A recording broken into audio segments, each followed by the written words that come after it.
Friends, कैसे हैं आप सभी। एक बार फिर से मैं विकास मौर्य आप सभी का स्वागत करता हूं मेरे चैनल सुपर इंटरमीडिएट क्लासेज में। दोस्तों, आज का वीडियो आपके लिए बहुत इंपॉर्टेंट होने वाला है क्योंकि अंग्रेजी के सबसे कॉम्प्लिकेटेड नियम इन्फिनेटिव और जीरेंड के बीच में मैं आपको अंतर बताने वाला हूं। इसको शुरू करने से पहले मैं आपको बताना चाहता हूं कि हो सकता है आपको एक वीडियो में क्लियर ना हो पाए, तो चलिए चलते हैं बिना समय खर्च किए हुए। When and how should we use infinitive and gerund, कब और कैसे हमें अंग्रेजी वाक्य में इन्फिनेटिव और जीरेंड का प्रयोग करना चाहिए।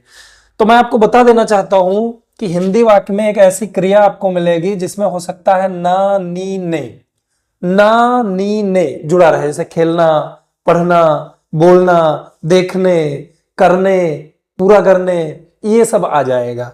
तो एक्चुअली ये जो पहचान है नानी ने, ये इन्फिनेटिव की भी है और यही पहचान जीरेंड की भी है। इसलिए हमें अक्सर प्रॉब्लम होती है कि कहां पे हम इन्फिनेटिव का यूज करें और कहां पे हम जीरेंड का यूज करें। तो ये डाउट क्लियर करने की इस वीडियो में पूरी कोशिश करने वाला हूं। तो चलिए समझते हैं।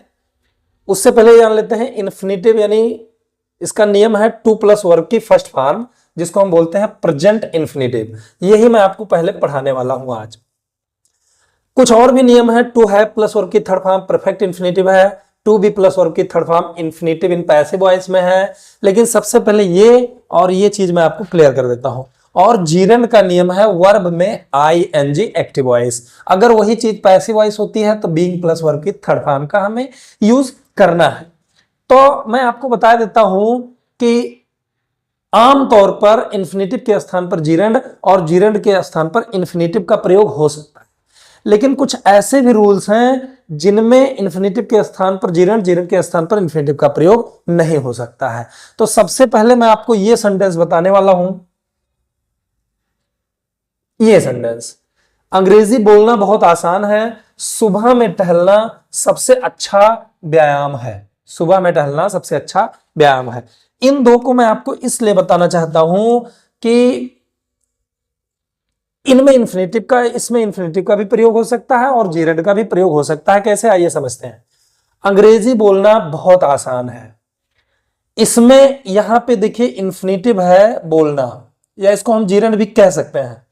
और यहां पे देखिए सुबह में टहलना सबसे अच्छा व्यायाम है, यहां पे देखिए टहलना। तो आप देख लीजिए, बोलना ना जुड़ा हुआ है, टहलना ना जुड़ा हुआ है। ये इन्फिनेटिव की भी यही पहचान है और जीरेंड की यही पहचान है। यही हम डाउट क्लियर करने वाले हैं कि कहां पे हमें इन्फिनेटिव, कहां पे जीरेंड का यूज करना है। तो अंग्रेजी बोलना बहुत आसान है। इस वाक्य का जो विषय है, जिस चीज के बारे में बात की जा रही है, वो है अंग्रेजी बोलना।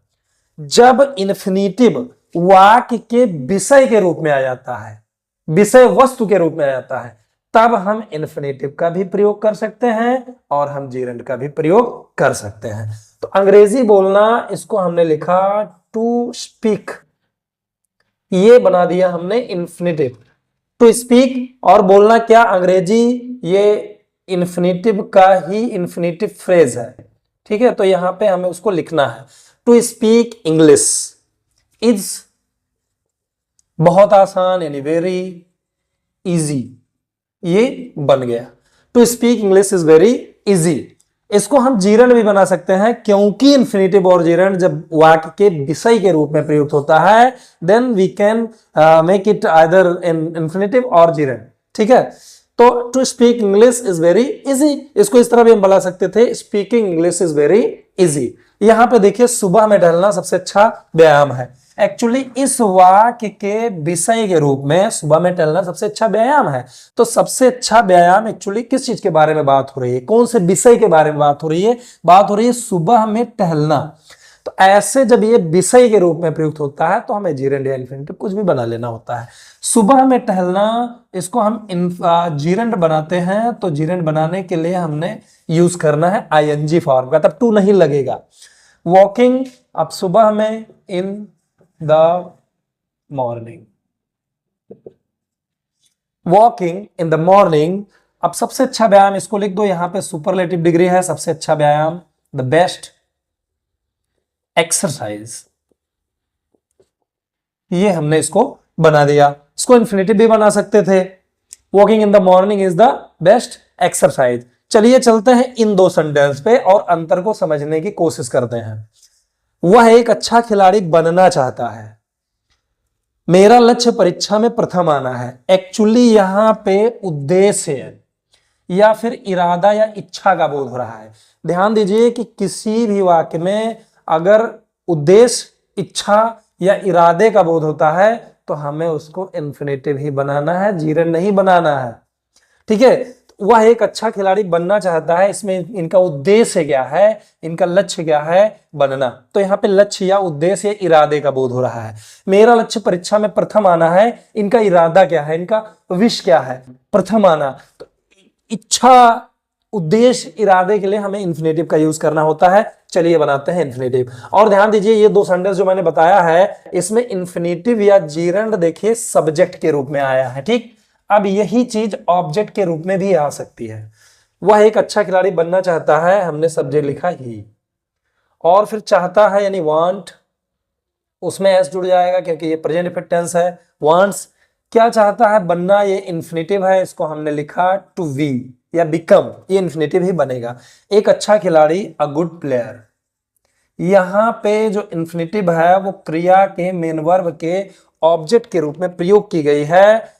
ठीक है, तो इसलिए उद्देश्य के लिए हमने क्या किया, he wants to be a good player, हमने इन्फिनेटिव का यूज किया। इसी तरह से इरादा, जैसे यहां पे लक्ष्य का बोध हुआ, मेरा लक्ष्य परीक्षा में प्रथम आना है, इनका इरादा है प्रथम आना। That is why we will make infinitive. मेरा लक्ष्य परीक्षा में प्रथम आना है, तो यहां पे एक्चुअली सब्जेक्ट है मेरा लक्ष्य, हमने उसको लिखा माई गोल या एम लिख देंगे, माई एम, और इसके साथ हमने इज का यूज किया। अभी देखिए यहां पे इन्फिनेटिव सब्जेक्ट के रूप में आई थी, यहां पे इन्फिनेटिव ऑब्जेक्ट के रूप में आई थी, यहां पे इस ऑक्सिलरी वर्ब के कॉम्प्लीमेंट के रूप में आएगी माई एम इज, और प्रथम आना इसको हमने इन्फिनेटिव बनाना है, टू स्टैंड फर्स्ट। प्रथम आने के लिए हमने स्टैंड फर्स्ट का यूज करना होता है। My aim is to stand first. अब परीक्षा में हमने लिख दिया इन एग्जामिनेशन। ये आपको इस तरह से करना ही करना है। My aim is to stand first in examination, मेरा लक्ष्य जो है परीक्षा में प्रथम आना है। यहां पे आप देख सकते हो कि हमने उद्देश्य के लिए, इरादे के लिए हमने क्या किया, इन्फिनेटिव का यूज किया। ठीक है, अब चलिए चलते हैं जीरन को कैसे समझेंगे। जुआ खेलना छोड़ दो, ये कोई इच्छा थोड़े है, ये कोई उद्देश्य थोड़े है, ये कोई विश थोड़े है। यहां पे हमने जीरन का यूज करना ही करना है। और एक नियम, जैसे यहां पे हमने क्या किया, जुआ खेलना छोड़ दो, तो हमने यूज करना है गिव अप। पहले तो हमने क्रिया लिखा छोड़ दो, क्योंकि ये इंपरेटिव सेंटेंस है, इंपरेटिव सेंटेंस में हमें पहले मेन वर्ब ही लिखना होता है। छोड़ दो, क्या छोड़ दो, जुआ खेलना। ये एक भाव है, ये एक आदत का नाम है, इसीलिए यहां पे हमने जीरन का यूज करना है। गिव अप यानी छोड़ दो, क्या छोड़ दो, जुआ खेलना। जुआ खेलना यहां पे देखिए नानी ने आया है, लेकिन हमने यहां पे जीरन का यूज करना है। गिव अप गैम्बलिंग, गैम्बलिंग यहां पे एक्चुअली क्या है, जीरंड है। यहां पे वॉकिंग क्या है, जीरंड है, लेकिन ये सारे इन्फिनेटिव है। आगे देखिए, शिकार करना उसकी आदत है। शिकार करना उसकी आदत है, यहां पर सिर्फ एक आदत को बताया जा रहा है, यहां पे कोई इंटेंशन नहीं है, कोई इच्छा या उद्देश्य नहीं है। तब हमें क्या करना है, यहां पे हम जीरंड का यूज कर सकते हैं, करेंगे। शिकार करना उसकी आदत है, इसमें सब्जेक्ट है उसकी आदत, यानी हिज हैबिट। तो हमने पहले सब्जेक्ट यूज करना है हिज हैबिट, और इसमें हमने हेल्पिंग वर्ब लगानी है, ऑक्सिलरी वर्ब इज। अब हमें बनाना है शिकार करना, ये एक जीरंड है, इसको हमने इस तरह से बनाना है हंटिंग। यहां पे हमने यूज किया जीरंड का, हिज हैबिट इज हंटिंग। चलिए चलते हैं इस सेंटेंस को समझते हैं, जो बहुत ही इंपॉर्टेंट है दोस्तों। यहां पे केवल जीरंड ही बनेगा। ध्यान रखिए, अगर किसी क्रिया से ठीक पहले कोई भी प्रीपोजिशन आता है, प्रीपोजिशन आपको लगाना पड़ता है, तब आपको वहां पे जीरंड ही बनाना है, आईएनजी जोड़ना है। बस ये ना हो कि कोई फ्रेजल वर्ब हो, ऑलरेडी उसमें कोई फ्रेजल वर्ब हो, ऐसा ना हो।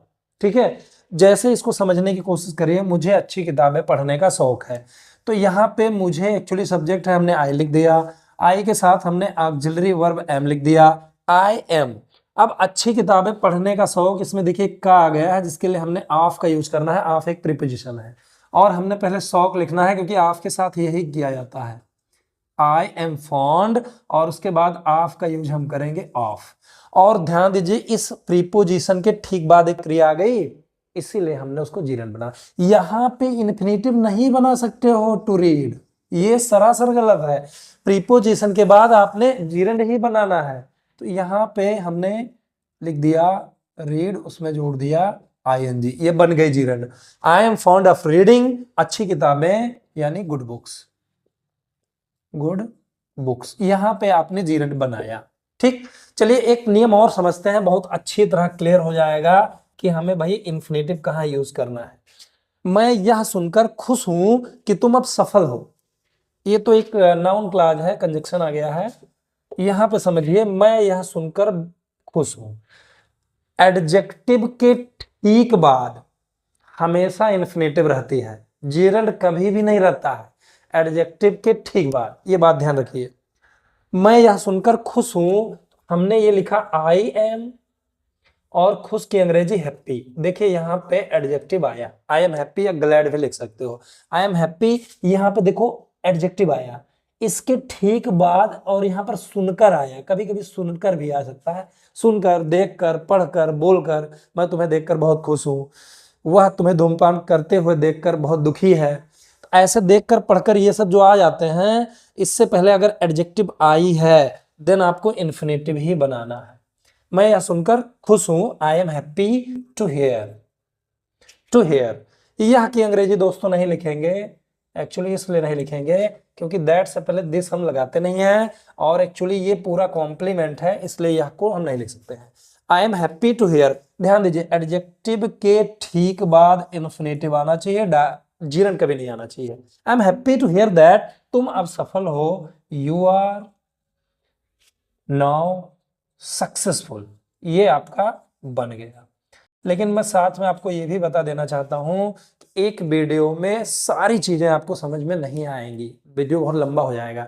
मैं चाहता हूं कि ये कतार लंबी चले और आप इन्फिनेटिव और जीरंड जान जाइए। बस इसके लिए आपको चैनल को सब्सक्राइब करना है। वीडियो पसंद आया तो लाइक शेयर जरूर करिएगा। तब तक के लिए धन्यवाद।